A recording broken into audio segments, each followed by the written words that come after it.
मोक्ष द्वारम की क्रीड़ा जिस गति से बढ़ रही थी, उतनी ही तीव्रता से दुष्ट तारकासुर भी अपने भिन्न भिन्न कुटिल प्रयासों से कुमार कार्तिकेय को उस क्रीड़ा की माया में उलझाने का प्रयास करता रहा।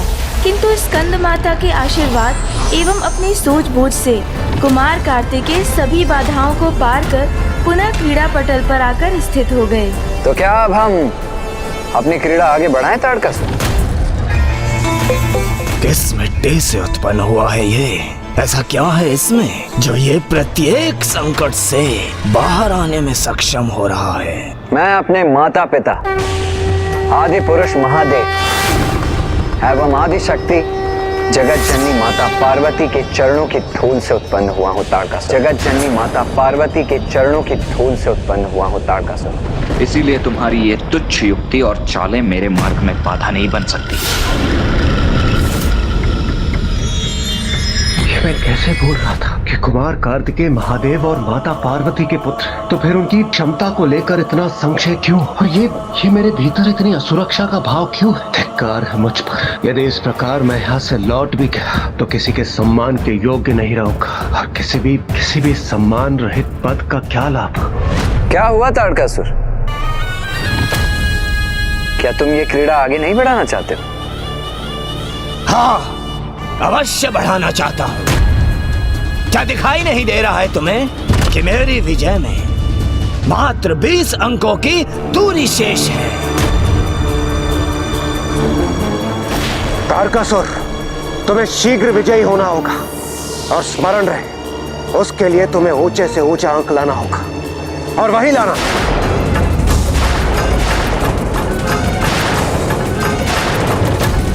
विश्वास नहीं होता। तुम मेरा समर्थन कर रहे हो इंद्रदेव? अवश्य असुर सम्राट।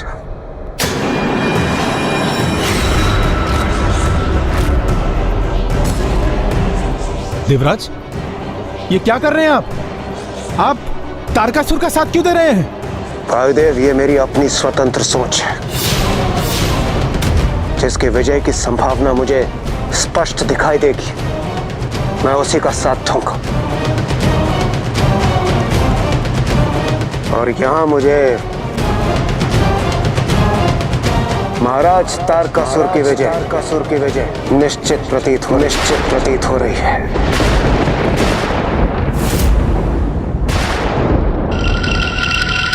देवराज इंद्र, ये क्या हो गया है आपको?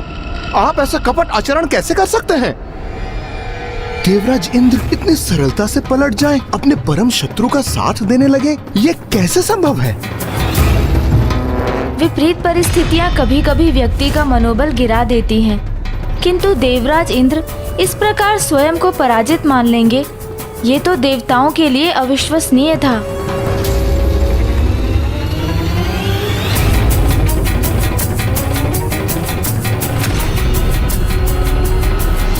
बड़े से बड़ा अंक, बड़ा और बड़ा, तभी तो विजयी होऊंगा मैं, और तभी तो रक्षा होगी मेरी।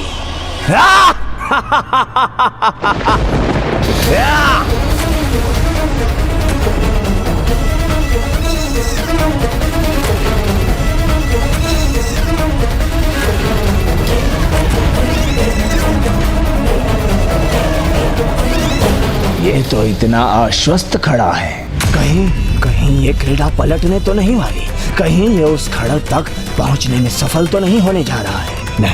नहीं, ऐसा कदापि नहीं होगा। उचित है इस इंद्र का कथन, बड़ा अंक लाना है मुझे, बड़ा अंक। क्या अंक प्राप्त हुआ टासुर? 2।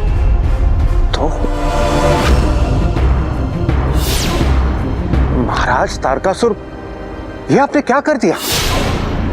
आपको बड़ा अंक लाना चाहिए था ना, मात्र 2 से क्या होता है? इस प्रकार तो कुमार कार्तिकेय आप तक पहुंचकर आपका वध कर देंगे। अर्थात आपको बड़ा अंक लाना चाहिए ना, और खड़क को प्राप्त करना चाहिए, अन्यथा आपका अंत तो सुनिश्चित है।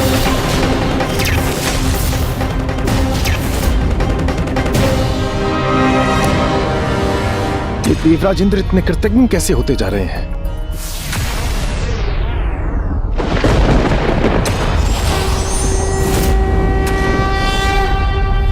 जैसे जैसे तारकासुर के मन में भय बढ़ेगा, उसकी शक्तियां क्षीण पड़ती जाएंगी।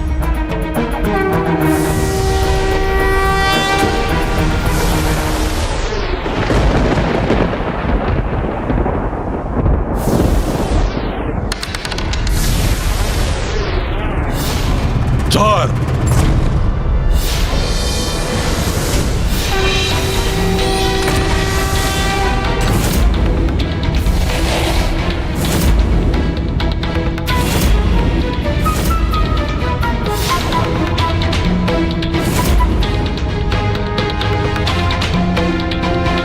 महाराज तारकासुर, 8, 9 अथवा 12 जैसा अंक चाहिए आपको। 8, 9 अथवा 12? हाँ।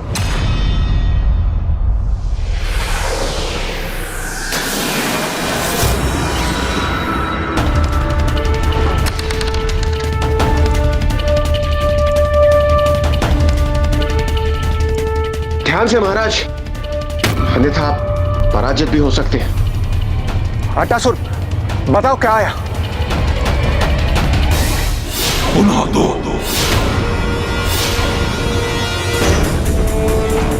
महाराज तारकासुर, क्या हुआ आपको? मैंने कहा था ना आपको 8, 9 अथवा 12, ये 2 तो कदा भी नहीं कहा था मैंने।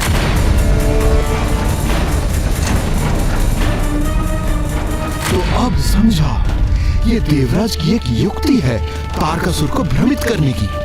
वायुदेव, ये देवराज इंद्र की एक युक्ति मात्र है तारकासुर का ध्यान भटकाने की। महाराज तारकासुर, क्या आपको ज्ञात नहीं? कुमार कार्तिकेय को माता महामाया से दिव्य सहायता प्राप्त है, तभी तो वो आपके बिछाए जालों को इतनी सरलता से पार कर पाए, जिन्हें आप भी नहीं भेद पाते। और ये ज्ञात होते हुए भी आप इतने निश्चिंत होकर ये क्रीड़ा कैसे कर सकते हैं? क्या आप एक बड़ा अंक भी नहीं ला सकते? बस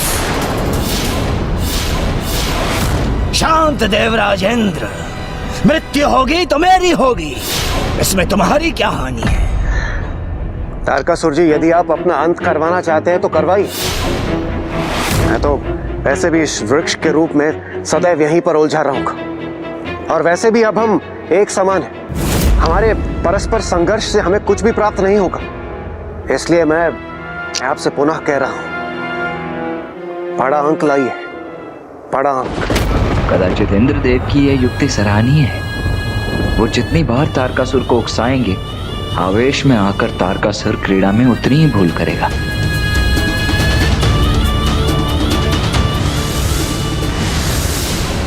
कुमार कार्तिकेय और तारकासुर भले दोनों ही एक ही क्रीड़ा के सहभागी थे, किंतु उद्देश्य दोनों का पूर्णतया भिन्न था।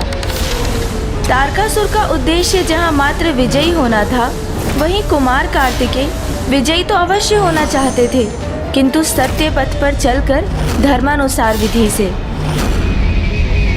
महाराज तारकासुर, अब आपको मात्र 4 अंक चाहिए, मात्र 4।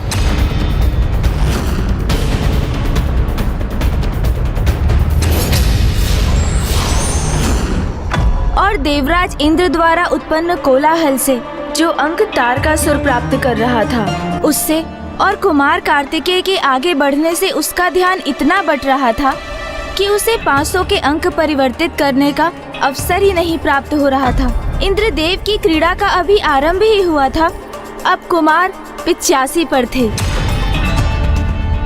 तो तारकासुर 96 पर था।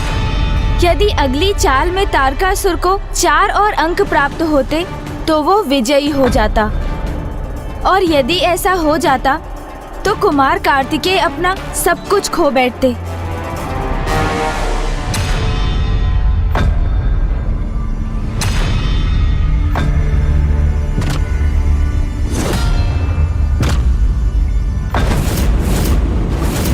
बस अब थोड़ी ही दूरी शेष है, किंतु जब तक विजयी ना हो जाऊं सावधानी से आगे बढ़ना होगा मुझे।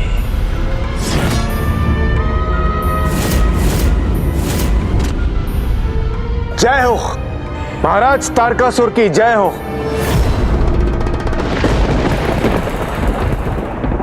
कैसे निकृष्ट द्रोही हैं आप देवराज इंद्र, ये कैसा आचरण कर रहे हैं आप? और ये तारकासुर आपका महाराज कैसे हो गया? कितनी सहजता से अपनी निष्ठा कैसे बदल ली आपने? इसीलिए तो मैं देवराज हूं, बुद्धिमान हूं, इसीलिए मुझे ज्ञात डूबती नैया का परित्याग करना ही उचित होता है। देखा कुमार कार्तिकेय, तुमने देखा? अभी तो मेरी विजय भी नहीं हुई और तुम्हारे निष्ठावान देवताओं में फूट डलवाकर अभी से कलह उत्पन्न करवा दी है मैंने। देवताओं की चिंता छोड़ो और अपनी चिंता करो तारकासुर। अभी विजयी नहीं हुए हो, इसलिए तुम्हारे लिए अभी यही उचित होगा कि तुम क्रीड़ा पर ध्यान केंद्रित करो।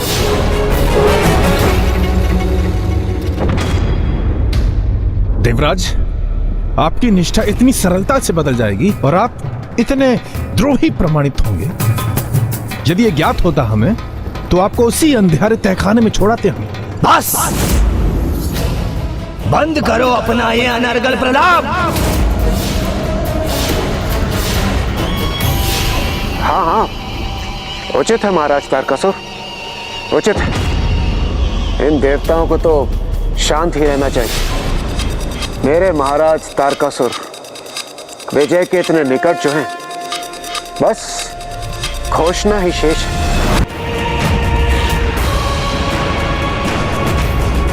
महाराज, आपको विजय के इतने निकट देख मुझसे रहा नहीं गया। मैं भी आपको नैतिक समर्थन देने के लिए प्रस्तुत हूँ महाराज। उचित है, वहीं रहो तुम अभी और मैं अपनी चाल चलता हूं।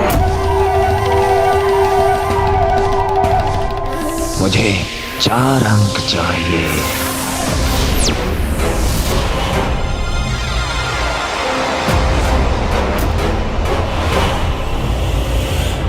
एक, 2,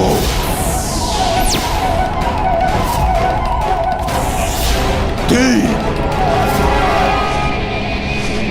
अरे ये आकाश में क्या गिनती गिन रहे हो तुम? इस क्रीड़ा पटल पर 1 से 100 तक के समस्त वर्ग गिन रहा हूं मैं। अरे यदि गिनती ही गिननी है तो अपने मन के भीतर गिनो ना। महाराज तारकासुर की एकाग्रता को भंग क्यों कर रहे हो? धिक्कार है आप पर देवराज इंद्र, पुनः आपने उसे महाराज कहकर संबोधित किया। हाँ हाँ, महाराज ही तो हैं वो। मैं वर्षों से महाराज का प्रमुख सहायक हूँ, उन्हें उचित मंत्रणा प्रदान करता रहा हूँ। तो अब तुम कौन होते हो महाराज की एकाग्रता को लेकर मुझे सचेत करने वाले? अरे मूर्ख, क्या तुम्हें ज्ञात नहीं? मोक्ष द्वार की रचना स्वयं महाराज तारकासुर ने की है और उन्हें गिनती भी ज्ञात है और उन्हें भली भांति ज्ञात है खड़क तक पहुंचने के लिए उन्हें 2 नहीं, उन्हें चाहिए 4। उन्हें 4 का अंक चाहिए। ये इसीलिए तो मैंने कहा 2 नहीं, 2 कदापि नहीं। अरे तो स्पष्ट क्यों नहीं कहते? उन्हें 4 चाहिए। अरे 2 नहीं का भी वही अर्थ है मूर्ख पक्षीराज। 2 नहीं चाहिए, 2 कदापि नहीं चाहिए। महाराज आप 2 पर ध्यान दीजिए, 2 नहीं चाहिए। महाराज तारकासुर, यदि आप तब बड़ा अंक ले आते 8, 9 अथवा 12 जैसा तो चिंता की बात ही नहीं। महाराज 4। किंतु अब 2 कदापि मत लाइएगा। 2 नहीं 4, 8, 9, 12 नहीं, अरे 2 नहीं अर्थात 4। 4 ही उचित है, 2 तो लाइएगा ही मत। 2 कदापि नहीं महाराज, 4, 2 नहीं। अरे शांत! 2 पर ध्यान केंद्रित मत कीजिए महाराज। स्मरण रखिए महाराज। 4। 2 नहीं 4।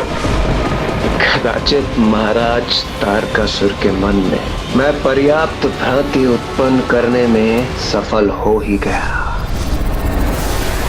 2 नहीं 4, 2 तो कदापि नहीं, 4, 2 अथवा 4,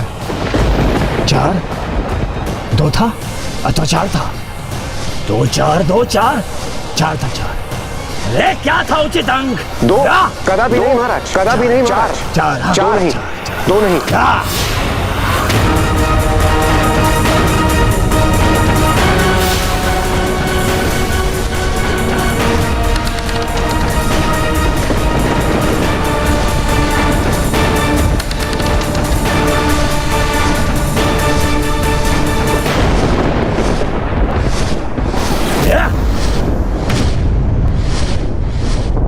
दो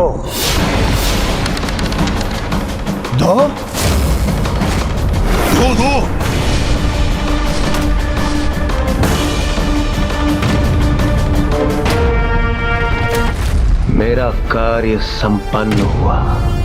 आपकी युक्ति सफल हुई देवराज।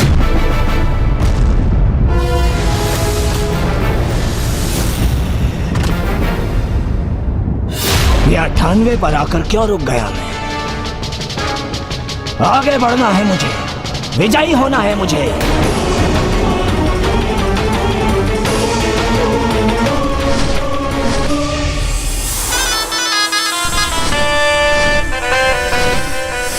ये कैसी फुफकार है?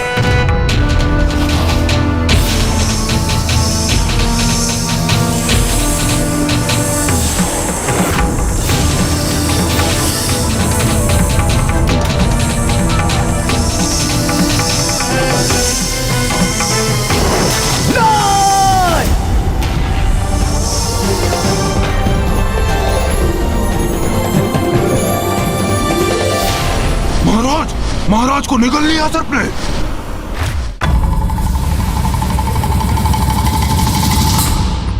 कुमार कार्तिकेय, मुझे ज्ञात नहीं मैं यहां से सुरक्षित बाहर निकल पाऊंगा अथवा नहीं, किंतु मैं अपने दुर्व्यवहार के लिए आपसे क्षमा याचना करना चाहता हूं। मेरा विश्वास कीजिए, मेरी निष्ठा आपके प्रति सदैव थी, किंतु मैं तारकासुर को भ्रांत करने के लिए किया था आपने, मुझे ज्ञात है इंद्रदेव। देवराज, इससे पूर्व भी हमें ज्ञात होता आप एक रणनीति के अनुसार ऐसा कर रहे हैं। हम आपको बहुत कुछ भला बुरा बोल चुके थे, उसके लिए हम आपसे क्षमा मांगते हैं। वायुदेव, कुबेरदेव, क्षमा याचना की कोई आवश्यकता ही नहीं। इस यात्रा के आरंभ में मैं अपनी नकारात्मकता से प्रभावित था, इसलिए मेरे इस व्यवहार के कारण ही आपने मुझसे वो सब कुछ कहा।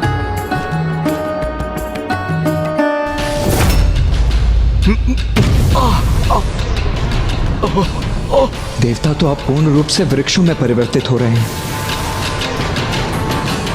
देवताओं की रक्षा हेतु मुझे शीघ्र अति शीघ्र इस क्रीड़ा को समाप्त करना होगा।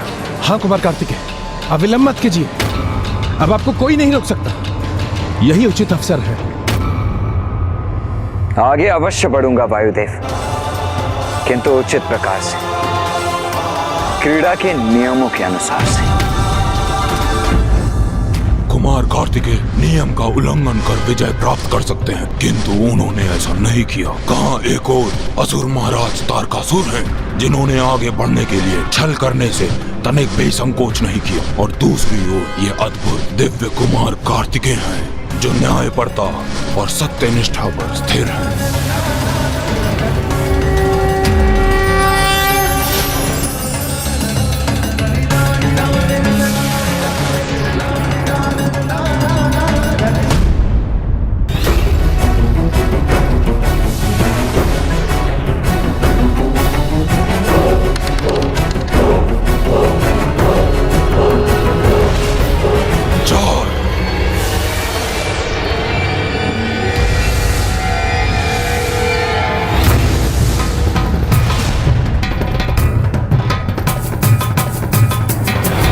संपूर्ण एकाग्रता और सत्य निष्ठा से क्रीड़ा को अंत करने के प्रति समर्पित कुमार कार्तिकेय ने अद्भुत न्यायप्रियता का परिचय दिया।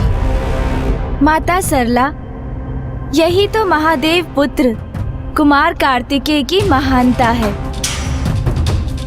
कुमार कार्तिकेय अपनी चाल चलकर 4 स्थान और आगे बढ़ गए, किंतु अब तो उन्हें तारकासुर के उस सर्प की पूंछ से लुढ़कने की प्रतीक्षा करनी थी, क्योंकि अब तारकासुर को पासे फेंकने थे। उसके उपरांत ही कुमार कार्तिकेय क्रीड़ा के नियमों के अनुसार अपनी चाल चलने वाले थे। किंतु सर्प ने तारकासुर को निगलकर कहाँ पहुँचा दिया था।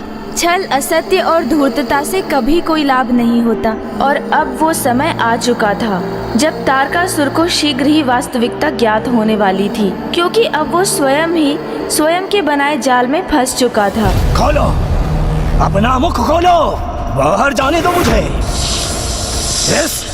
इस क्रीड़ा की रचना मैंने ही की है, और तुम मुझे ही निगल रहे हो। मैं कहता हूँ दुष्ट, अपना मुख खोलो। तुम ऐसे नहीं मानोगे। मैं ऐसा विस्फोट करूंगा कि स्वतः ही तुम्हारा मुख खुल जाएगा।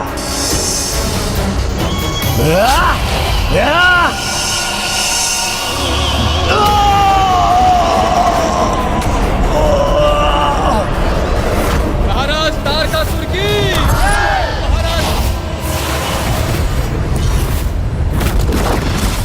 अब तारकासुर का भीतरी विकार और पाप उसके सम्मुख थे, जिससे उसका सामना होने वाला था। कुमार कार्तिकेय के लिए भी यही चुनौती थी, किंतु समस्या ये थी कि जब तक तारकासुर क्रीड़ा पटल पर नहीं लौटता, क्रीड़ा आगे नहीं बढ़ सकती थी। वहीं दूसरी ओर देवताओं के समक्ष भी अब समय कम ही शेष रह गया था, क्योंकि वो भी अब लगभग पूर्ण वृक्ष के रूप में परिवर्तित होने ही वाले थे। इसीलिए ये देवताओं के लिए एक संकट की घड़ी थी, क्योंकि कुमार कार्तिकेय उन्हें तभी रक्षित कर पाते जब तारकासुर क्रीड़ा पटल पर पुनः लौटकर आता।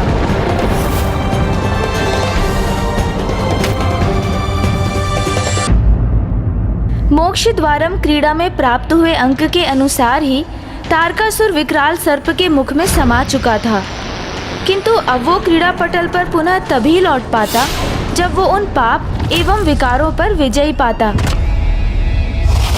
तारकासुर, तुम्हारे मद का स्वरूप हूं मैं तारकासुर। अरे मैं कह रहा हूं, हाँ, तुम्हारे जैसा कोई नहीं, इसलिए तुम्हारे प्रतिरूप के तुम्हें आहत कर अपना वर्चस्व स्थापित करने के प्रयास के पूर्व ही उसका वध कर दो। अरे महाशक्तिशाली हो तुम, बलशाली हो। जाओ तारकासुर, विलंब न करो, वध कर दो इसका।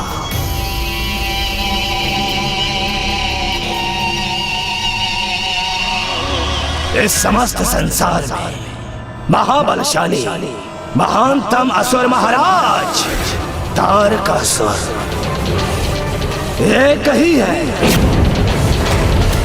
और वो मैं हूं। मैं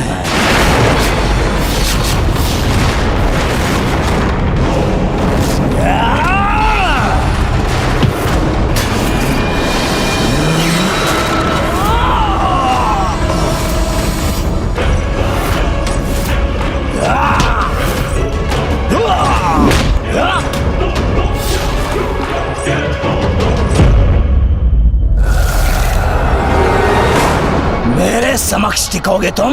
हाँ, टिकूंगा और आहत भी करूंगा तुम्हें।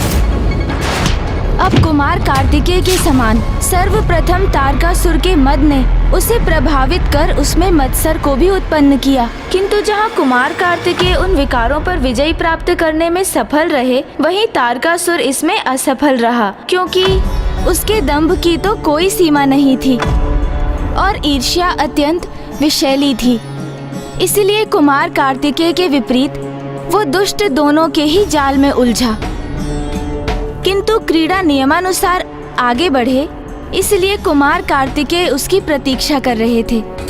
और जैसे ही तारकासुर उस सर्प के उदर में और नीचे उतरा, वो एक ऐसे स्थान पर पहुंच गया जहां उसका सामना तीसरे आंतरिक विकार क्रोध से हुआ। असुर राज तारकासुर, महानतम तारकासुर, यही कहकर संबोधित करते हो ना स्वयं को तुम? तो क्या हुआ, धरी की धरी रह गई तुम्हारी महानता? मुझे बालक कहकर पुकारते हो ना तुम? तो देखो क्या किया इस बालक ने? तुम्हें तुम्हारी ही क्रीड़ा में पराजित कर दिया। क्रीड़ा करने का बहुत चाव है ना तुम्हें? तो आओ, अब मैं तुम्हारे साथ एक क्रीड़ा करूंगा। अरे ये कहां दृश्य हो गया?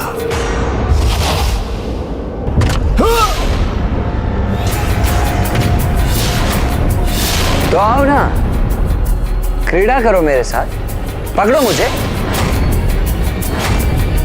इतना दुस्साहस तुम्हारा, इसका उचित दंड दूंगा मैं तुम्हें।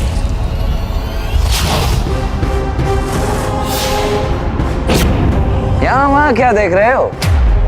दिखाई नहीं दे रहा? यहां हूं मैं।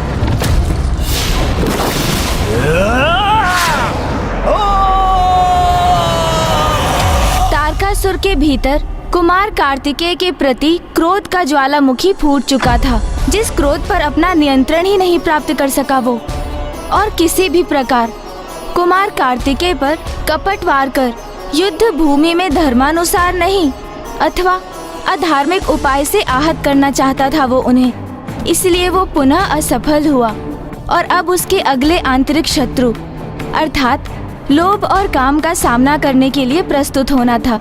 महाराज तारकासुर की, महाराज तारकासुर की, महाराज तारकासुर की, महाराज तारकासुर की, महाराज तारकासुर की, महाराज तारकासुर की। यहाँ तो सर्वत्र जय जयकार हो रही है मेरी। महाराज, महाराज, अब आप हमें छोड़कर यहाँ से नहीं जा सकते।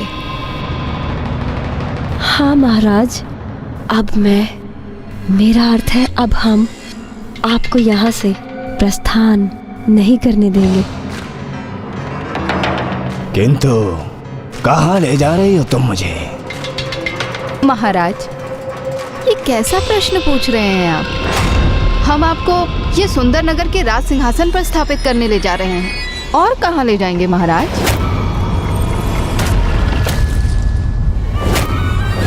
अति उत्तम।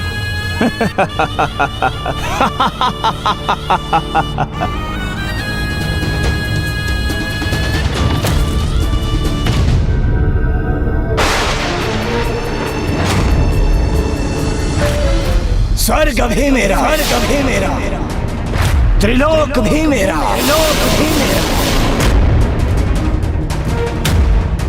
और सुंदर नगर भी मेरा, और सुंदर नगर भी मेरा, और सुंदर नगर की ये सर्वाधिक सुंदरियां ये भी मेरी।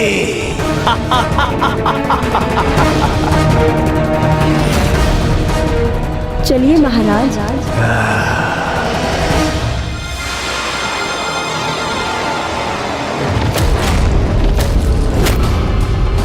ये क्या? अरे ये सिंहासन नीचे क्यों धंसता जा रहा है? और इस प्रकार तारकासुर सुंदर नगर में काम और लोभ के माया जाल में उलझकर इस परीक्षा में विफल हुआ। ब्राह्मण देवता, तारकासुर तो स्वयं ही उस क्रीड़ा का जनक भी था ना, इसलिए उसे अवश्य ही उन सब से बचने का उपाय भी ज्ञात होगा।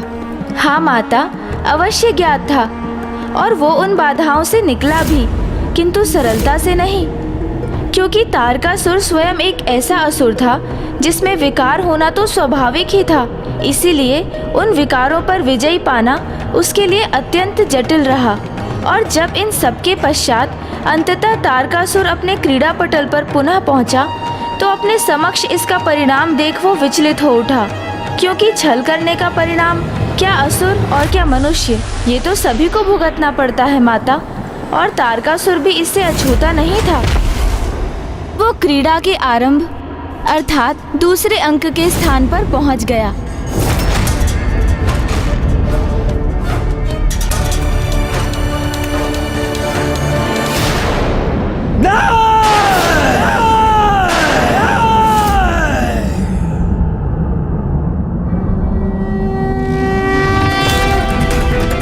कुमार कार्तिकेय, ज्ञात है मुझे ये कुटिल चाल तुम्हारी ही थी ना? नहीं तारकासुर, मैंने तुम्हारे साथ कोई कपट क्रीड़ा नहीं की। मैंने तो बस मोक्ष द्वारम की क्रीड़ा की है। दुस्साहस किया है तुमने, मेरे साथ कुटिल को चक्री क्रीड़ा करने का दुस्साहस किया है तुमने। अब तुम प्रतीक्षा करो, मैं अभी पुनः एक पल में 2 तक पहुंच जाऊंगा।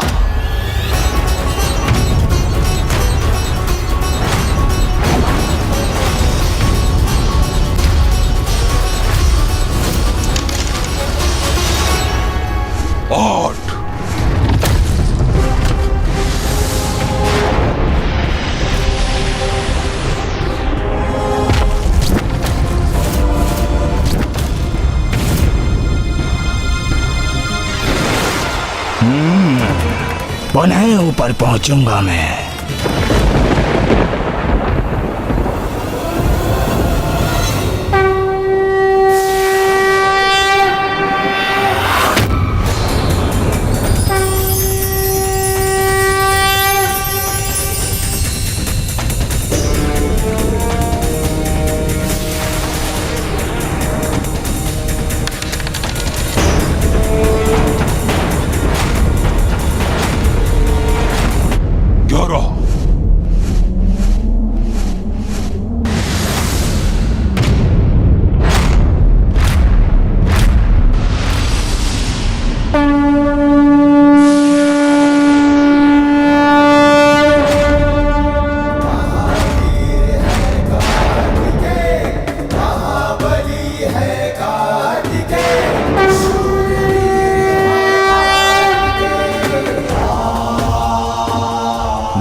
कुमार कार्तिकेय विजयी हो गए।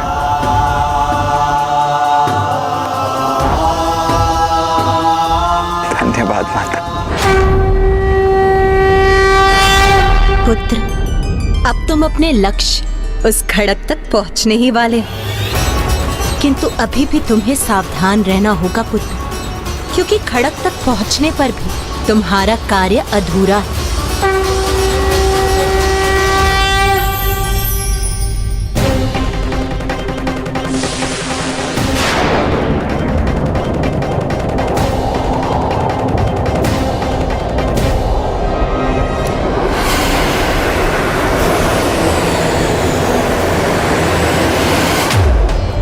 जैसे ही कुमार कार्तिकेय क्रीड़ा के अंतिम वर्ग पर पहुंचे तो उनके लिए मोक्ष द्वारम के द्वार खुल गए थे। और मोक्ष द्वारम तो जीवन की ही यात्रा का प्रतीक है, अर्थात अपने भीतर के विकारों को नष्ट कर मोक्ष प्राप्त कर ईश्वर से एकीकार होना, यही तो किसी भी जीव का अंतिम लक्ष्य है।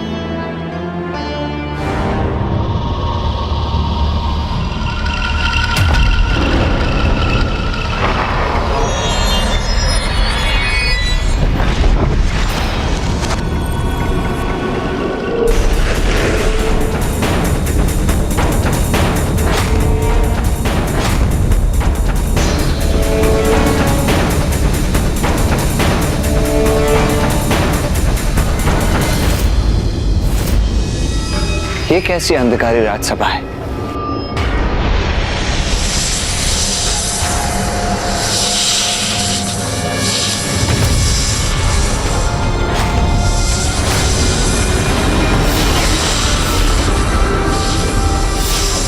अद्भुत किंतु भयंकर सर्प है।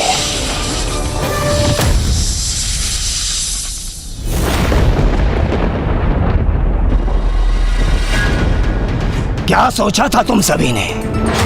कुमार कार्तिकेय वहां पहुंचेगा और मेरी खड़ग उसकी प्रतीक्षा कर रही होगी कि वो वहां पहुंचे और बड़ी सरलता से उसे प्राप्त कर ले। इतना सरल जाल नहीं बिछाया है मैंने। अभी तो बहुत कठिनाई शेष है। मेरा खड़ग प्राप्त करने हेतु उस कुमार कार्तिकेय को स्वर्ण सर्प से युद्ध करना होगा। युद्ध करना होगा उसे।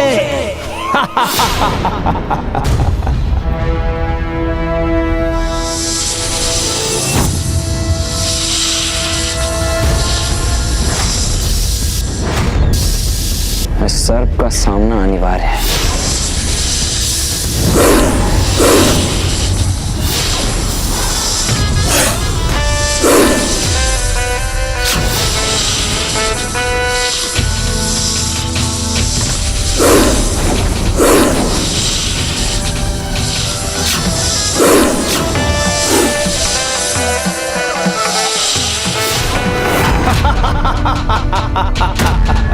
देखा कैसे कुमार कार्तिकेय को इधर उधर उछलने के लिए विवश कर रहा है ये सर्प।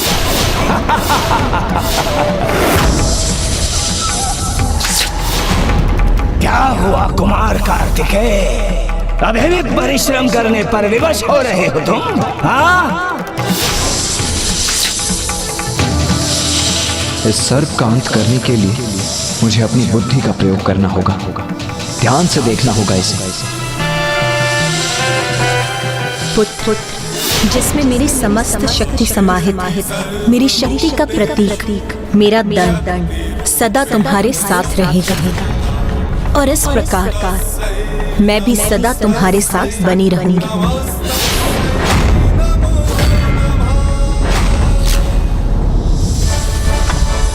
माता की शक्ति तो सदैव मेरे साथ है, उसी का प्रयोग करूंगा मैं।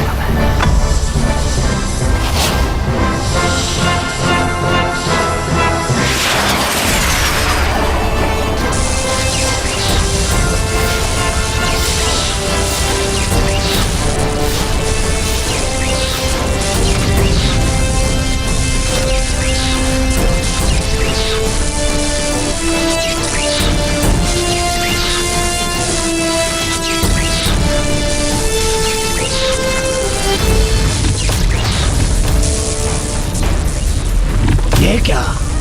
मेरा सर्प, इसे भी बांध दिया इसने? नहीं नहीं, मुझे मुक्त कराना होगा उसे। हाँ।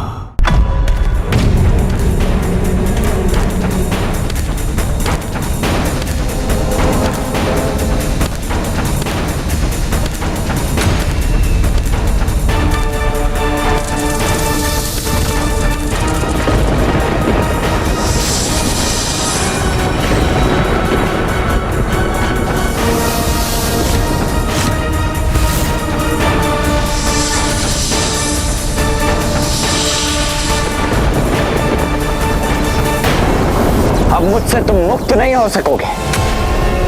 नहीं, ऐसा मत करो।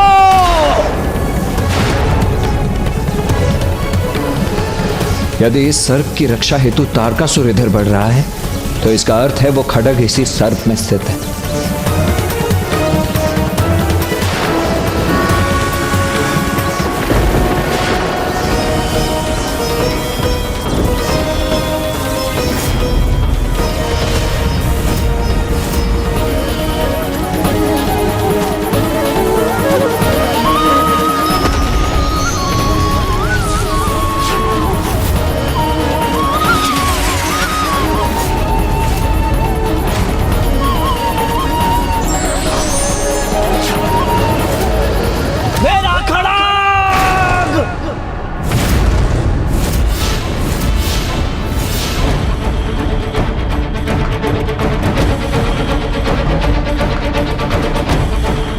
अपने खड़ग को कोई क्षति नहीं होने दूंगा मैं।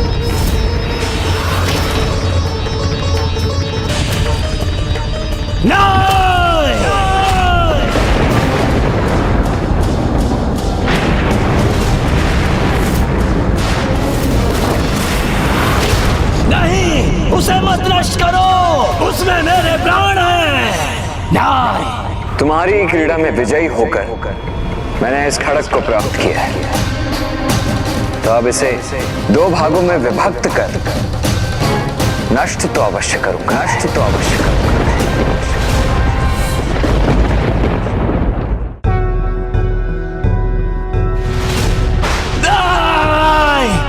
योगीश्वरो महासेनः कार्तिकेयो अग्निनंदनः कुमारः सेनानिः स्वामी शंकर संभव।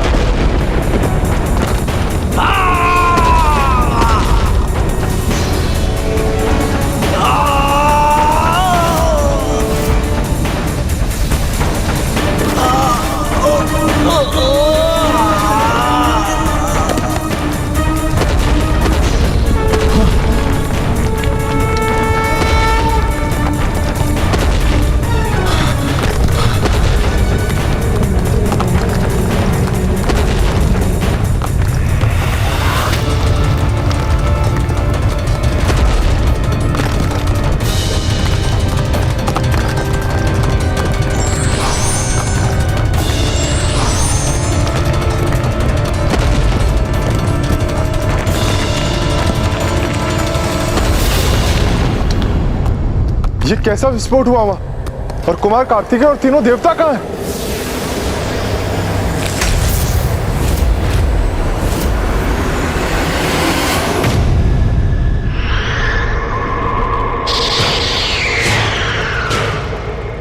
इंद्रदेव, वायुदेव, कुबेर जी,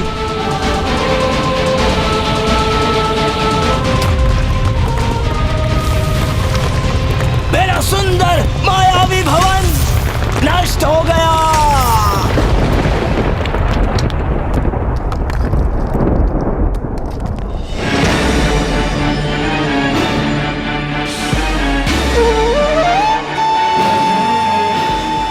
कुमार कार्तिकेय, इंद्रदेव, वायुदेव, कुबेर जी, हम सभी आपके लिए बहुत चिंतित थे, किंतु आप सफल हो। कुमार कार्तिकेय, आप सफल हुए। अंततः आपने उस दुष्ट का अंत कर ही दिया।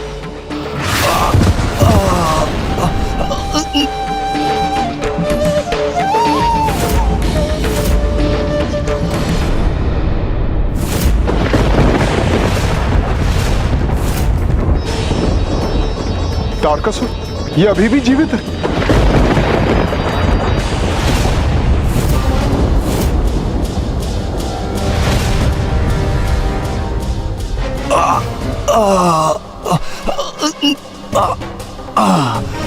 महागणपति जी ने तो कहा था कि तारकासुर के प्राण उस खड्ग में ही नहीं थे। ये कैसे संभव? कुमार कार्तिकेय ने तो तारकासुर के खड्ग को नष्ट कर दिया था, तो फिर ये जीवित कैसे हो सकता है? खड्ग नष्ट हुआ है और उसके साथ इसके प्राण भी, किंतु अभी इसके कुछ अंतिम श्वास शेष है। मूर्ख, महागणपति जी का पूरा कथन सुना ही कब था तुमने? कदाचित खड्ग का नष्ट होना पर्याप्त नहीं है। कदाचित अभी मेरी कुछ और चालें शेष हैं। कुमार कार्तिकेय, तुम कुछ भी कर लो, किंतु मेरा वादा कदापि नहीं कर सकोगे। अमर हूं मैं, अमर हूं मैं।